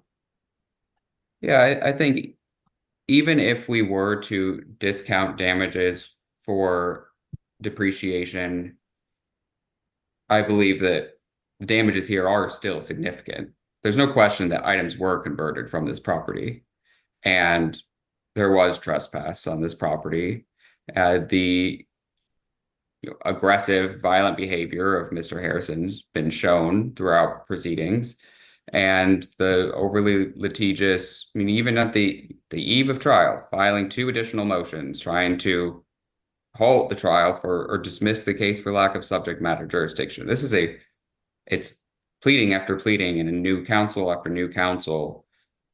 And I'm not sure exactly, I could speculate, of course, as to the reason why the counsel left, but this delay and push and insistence, even, as an attempt to alternatively resolve this outside of court, it is one step after another of Mr. Harrison to harm my clients.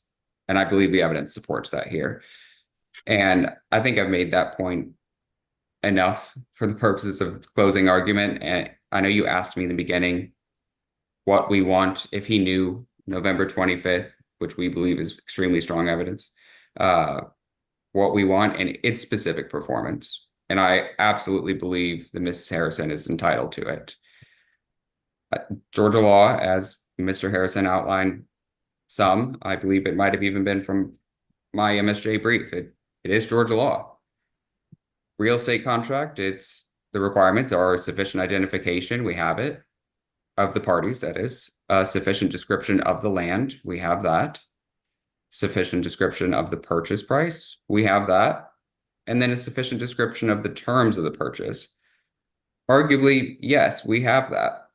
Now, if an interest is 0, is that a credit for a payment?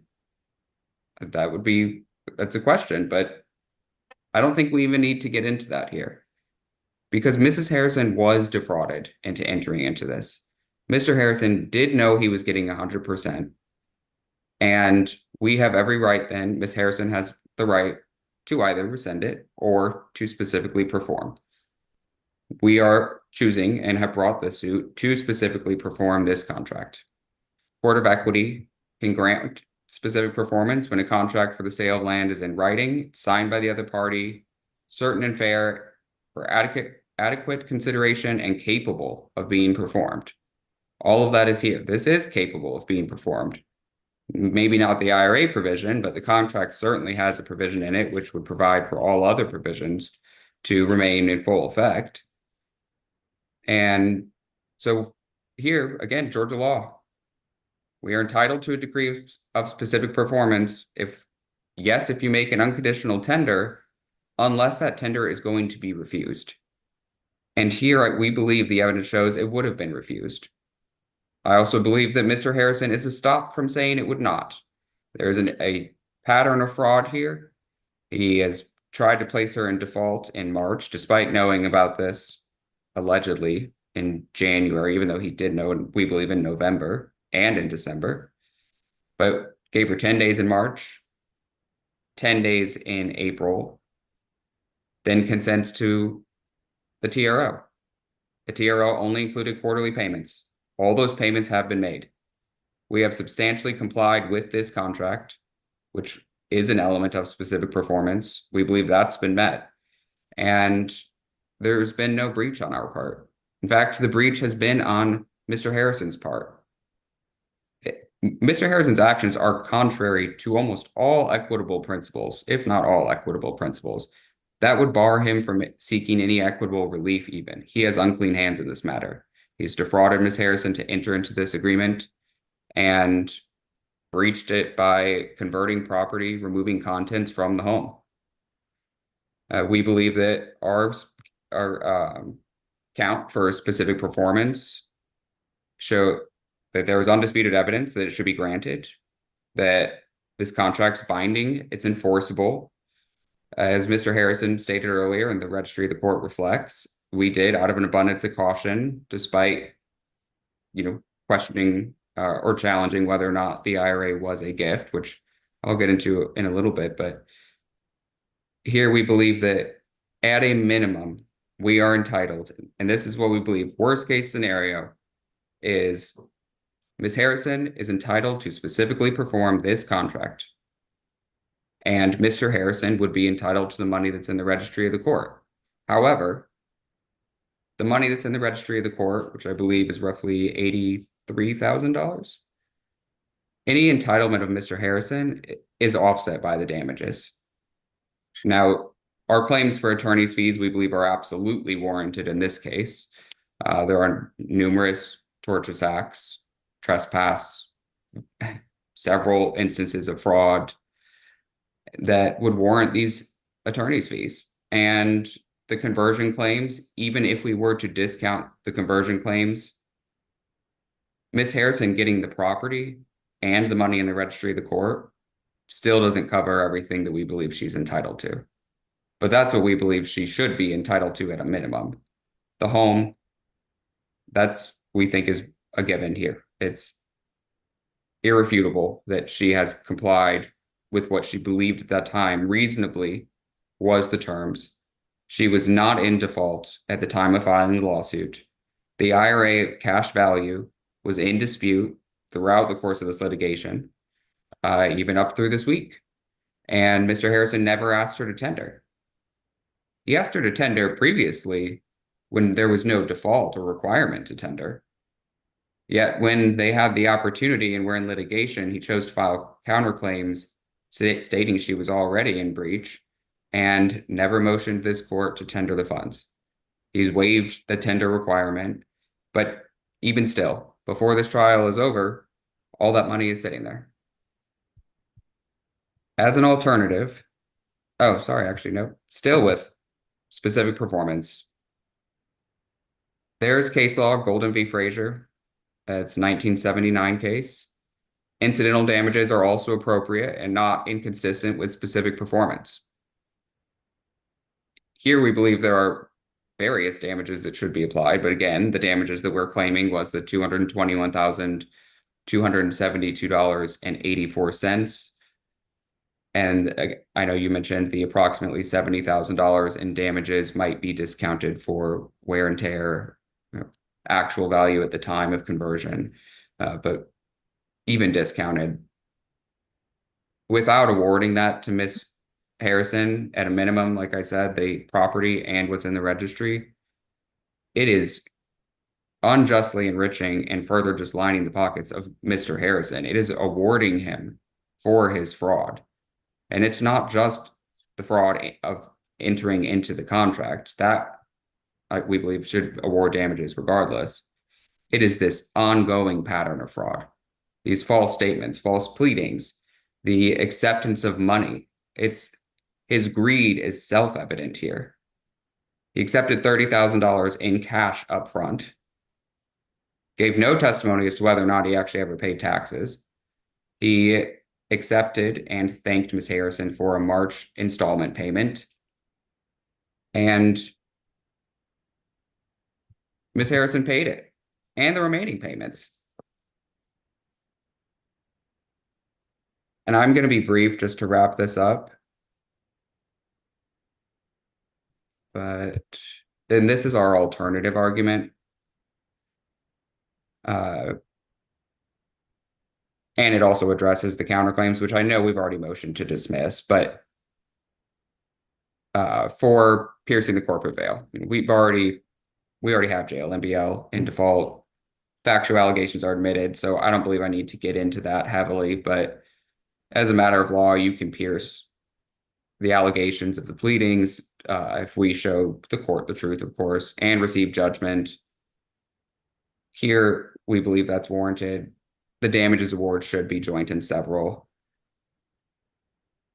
But as to Mr. Harrison's counterclaims for reformation, he actually did not even address today. We believe that the Court of Appeals opinion has already addressed this and ruled he cannot. There's no mutual mistake here. I believe the evidence further shows and has shown throughout this trial that there absolutely was no mutual mistake. Mr. Harrison did not believe Ms. Harrison had an interest in the IRA. There's just no question of that. He already had evidence of it well before the first draft of the contract was ever done. But we do believe that since he did know, and there is testimony by Ms. Harrison that Mr. Harrison and her, actually Mr. Harrison testified to part of this as well, but Ms. Harrison discussed the IRA. Ms. Harrison tried to call Wells Fargo. They told her that they could not speak with her because only Mr. Harrison's name was on the account. She testified that Mr. Harrison said it must have been a mistake. They must have thought I was dad. We'll work this out. Then Mr. Harrison testified that Mrs. Harrison said that she said she was a contingent beneficiary. But we already know the November email says there are no contingent beneficiaries. He then also testified in trial that Ms. Harrison had already filled out paperwork to disclaim her interest. All of this goes towards the evidence of the gift here. There, again, the contract doesn't contemplate a scenario where she doesn't have an interest in the IRA. And I believe, again, this argument on the gift is just another avenue for recovery. I believe specific performance should be granted. In fact, I believe it should be directed today, even that he convey it so as to secure the property. I think that's a valid concern. But Mr. Harrison's counterclaims they're based on contract. The contract at issue, as we've stated, is clear and unambiguous. He's testified on numerous occasions. This is a valid enforceable contract. He's testified that the contents are in the contract.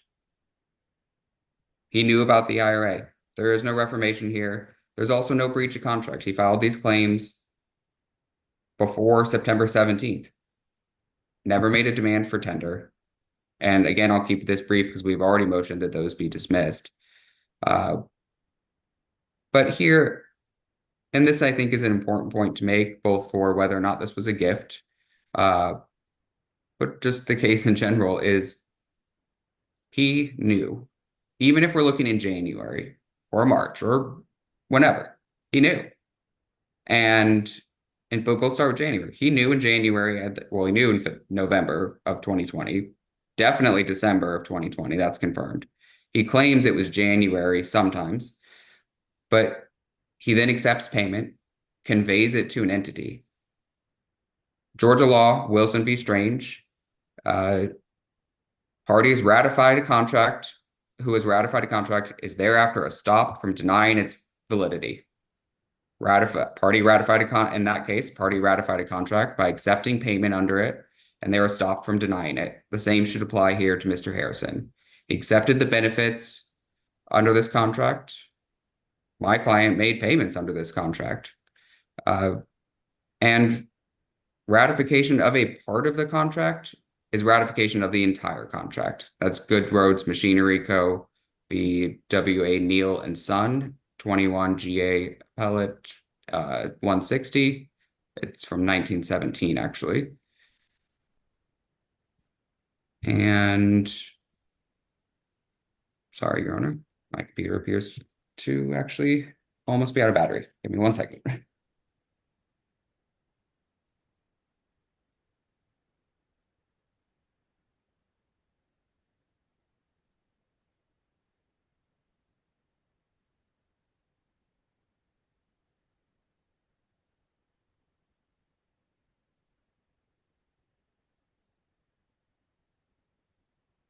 And then as to reformation, again, I know we've touched on it, but reformation is barred if the party is otherwise entitled thereto to expressly or imply, or if they've expressly or impliedly ratified the instrument. That's irrefutable in this case. It's been ratified. The concepts travel under ratification, waiver, estoppel, acquiescence. Touche Inc. v. Dearborn addressed this case. It's from 1982. Massey v. Electric Wholesalers. That's estoppel as well. Numerous cases I cite. Gibson v. Alford from 1926. That deals with acquiescence. But whatever the label, the result here is the exact same. Record shows Mr. Harrison had the knowledge he was the sole beneficiary before executing the agreement. He accepted the payments, and JLMBL accepted payments. And all of a sudden, he wants to place her in default for a contract he defrauded her to enter into and thinks he's entitled to relief, placing and to keep the money in the registry and immediately sell the property. That is contrary to the equitable principles as well. Again, lining his pockets, unjustly enriching him for his fraud. Objection. So, in argument O, even if the Mr. Harrison were mistaken on this IRA, which we believe he's not, at the most, he'd be limited to damages in that amount of $42,350, which would be the cash value contemplated in the contract for the IRA. Now, whether or not that's owed would be the decision of this court, but it would be determinative of whether or not it was a gift, a bequest, a disclaimer, but that amount is in the registry. Again, we believe it should be offset by damages, but it's in the registry. And we believe that and this again is just alternative avenue of relief. Mr. Harrison's promise to split the IRA, we believe, is an enforceable agreement. So consideration for a promise may be either good or valuable. Valuable considerations based on money or something having monetary value, but good consideration is such as is founded on natural duty and affection or on a strong moral obligation. It's OCGA 13-341. There's also Worth and V. Moore, which stated the parties' natural love and affection for each other provided adequate and good consideration in support of the contract. Can be founded on moral obligation. Supreme Court of Georgia clarified that a good consideration founded on love and affection must be towards one to whom a natural duty exists, such as near relatives, which we have here, brother and sister. They're the only ones left. Both their parents are deceased. And since the consideration of an instrument can always be inquired into by oral testimony, the oral testimony as to the circumstances of signing this agreement can be considered. And we believe here that the testimony did support Mr. Harrison's continued promise to, the text message, I'll take care of it. You'll get your 50%. You're my only sister.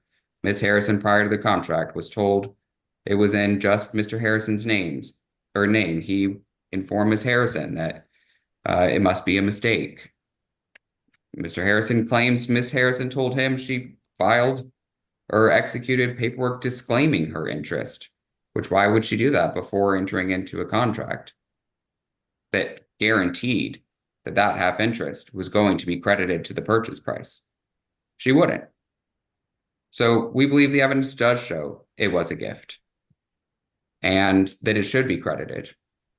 And under that scenario, Mr. Harrison would only be entitled to the 2 quarterly payments held in the registry of the court, which would then again be offset by damages, and our total damages claim is $221,672.84. And there's case law throughout, well, the pleadings in this matter, but natural duty arising between brother and sister can form the basis of good consideration. There are cases, I know Mr. Harrison argued that it's illegal for someone to contract for someone to have an interest in an IRA. That's incorrect. Actually, in our motion for summary judgment, I cite numerous cases where a contract did, in fact, disclaim an interest in an IRA on numerous occasions.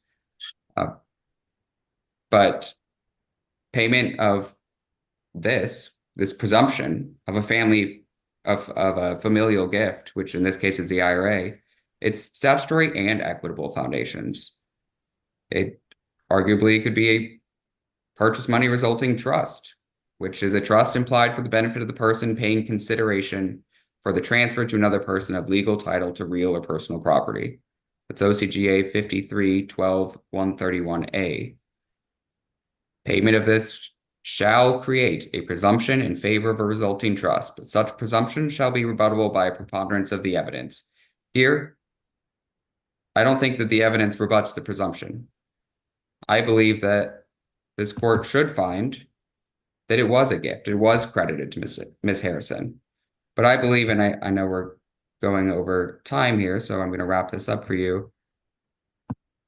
I believe that under either scenario, Mr. Harrison's counterclaims get dismissed, and Mrs. Harrison gets the property, which the deed should be dated, we believe, back to, well, I guess it says within 30 days. I believe September 17th, which is the date of the last payment, but it would be November 17th of 2021. Or if not, if we believe that Ms. Harrison should get the property and that the order should state that, or order Mr. Harrison to convey his interest, also warrant that there are no other upstanding interests because Mr. Harrison has a history of just deeding property without notice. So warrant there are no outstanding interests and indemnify for any liens or encumbrances that Mr. Harrison has placed on this property, whether it be IRS liens or otherwise. But given the facts, again, under our specific performance argument, we believe tender was satisfied, lawsuits filed before the September 17th date. I don't believe that date actually should relate to the IRA, as the IRA payment date is not contemplated at all. But we also believe that even if it were contemplated, tender was excused in this case, and all the money's in the registry of the court. So minimum, Ms. Harrison gets the house, and we believe that she should also receive I can get the exact amount, 83,000. We'll say approximately. I can look it up, but in the registry, the amount in the registry should be the minimum amount awarded to Ms. Harrison as well for damages in this case, and with any and all other claims of Mr. Harrison dismissed. And I believe we get there under either theory. Definitely, I believe it under specific performance. Plain, clean cut. She made the payments. There was no motion to tender. There's no question she complied with the terms of this agreement.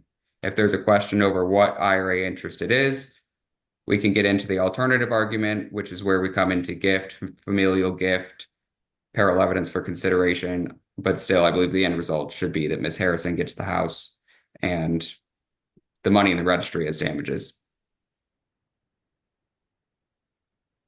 Thank you, Your Honor. All right. Thank you, Mr. Latimore. Thank you both. I'll say just at the outset here that, and what I want to note probably for every bench trial that I do, that, I recognize the trust both parties put in me by putting this solely in my hands.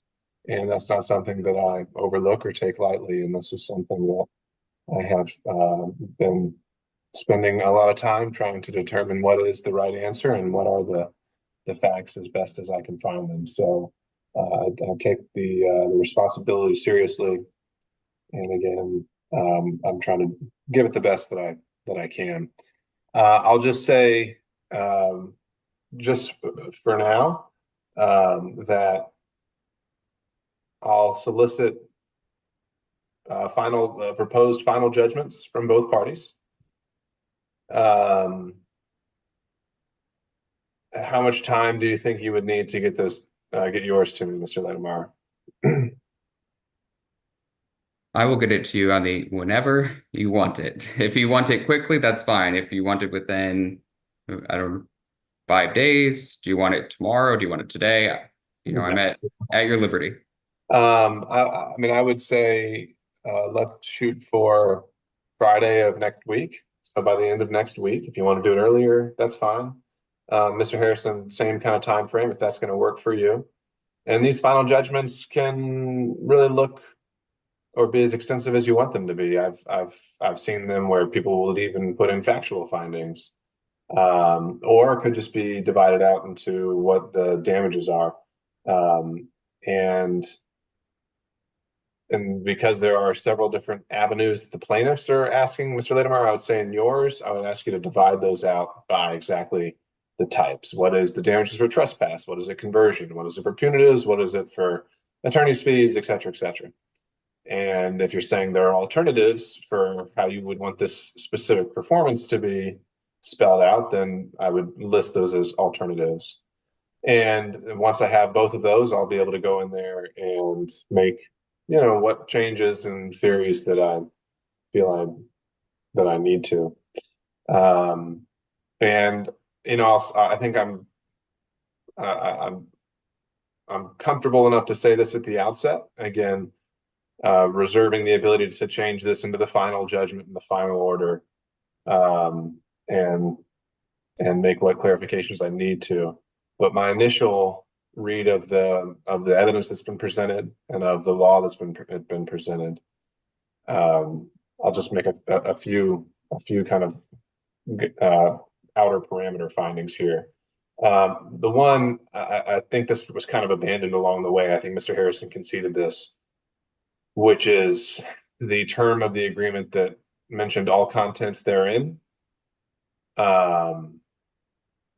was a valid part of the contract. So whether it was negotiated or not, whether that was not what Mr. Harrison knew going into it, I didn't see anything rising to the level to get around the merger clause, to get around kind of your black letter contract law, where Mr. Harrison would have been prevented by representations of the plaintiff or anyone else from reading the contract, from entering into that binding agreement. So that is going to be a valid term, and it's one he's going to be held against for any of the property that was taken from the address without Ms. Harrison's permission. By that same token, I feel pretty confident at this stage, looking at this agreement in its totality.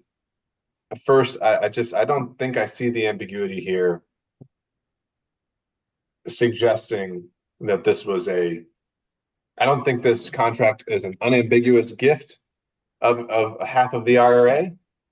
And if it is unambiguous, or excuse me, if it is ambiguous, and we're looking into all the surrounding evidence and considering the intent of the parties, I'm also not seeing this as that this contract, that the mutual intent of the parties was that this was supposed to be a gift, or that this contract was meant to convey 50% of the IRA. Now, and I know there's a lot of different factors and theories at play here, but the bottom line is I read this contract, and on the face of it, it doesn't appear to be conveying 50% of an interest in an IRA. And then when I look at all the surrounding facts and all the testimony that's come in, I don't see that that's being established by a preponderance, that Mr. Harrison, even if he did know, or assuming he did know at the time, or even if he didn't know, if it was even uncertain, even if he did know, kind of playing this full theory of the case, I don't see that as still causing this contract, the wording of this contract, the intent of Mr. Harrison and the intent of all the parties when they entered into it was to convey a 50% interest in the IRA. So that I would say would just go ahead and reflect that in the proposed order of the plaintiffs. As for the remainder, I'm going to take that under advisement, and I'll go from there. And I'll just go ahead and put this out there as well, although I know there's probably a negligible chance of this, but I'll say that, I don't expect the parties to. I'll echo the point that it's unfortunate that, first of all, that this had to get dragged out over 3 years and take this long. And it still may not be over. I recognize that this may only be the starting point of another appeal, but regardless, I'm also under no, misimpression that I think the parties are going to be at each other's Thanksgiving tables this year. But I will say that between now and next Friday, when I get those proposed orders, it's likely that, and as I've already indicated, no party here is getting everything they're asking for. And one party is probably going to walk away quite unhappy. And there is still the opportunity between now and that point, if the parties are able to come to terms, you can inform me as such. So with that, if there's nothing else, then if you could provide those proposed orders, like I said, by no later than Friday next week. Once I've had a chance to look at them, review them, edit them as I see fit, I'll have an order on the docket as our final judgment in this case. Thank you, Your Honor. I was going to add just one thing. I can look into this more, but it's OCGA 4412-152. I know you'd asked about the measure of damages for conversion. The measure of damages for conversion of an ownership interest in property is the highest value of the property existing between its conversion and the time of trial. All right. Why don't you put that citation in your final judgment order, as I believe that would be helpful in calculating the damages here, if there are any. Yes, Your Honor. All right. Anything else on behalf of the plaintiffs? No, Your Honor. Thank you. I Anything else? appreciate the time. All right. Anything on behalf, and obviously your proposed order, Mr. Ledermeyer, would reflect the default judgment. Anything on behalf of the Mr. Harrison? No, so you say you want me to have the proposed order by next Friday also? That's right. If you've got one you want to submit for me as well, and verbiage and that sort of thing, I'll invite you to have that by next Friday. If you need more time, let me know. But that's the idea. And again, it can be as short or as extensive as you want it to be. Do you want us to submit both? I usually do a long or a short for summary judgment, so I could do one of each. You can sure submit whatever you'd like to, and I'll take it and see what you come up with. All right. All right, then if there's nothing else, we will be off the record.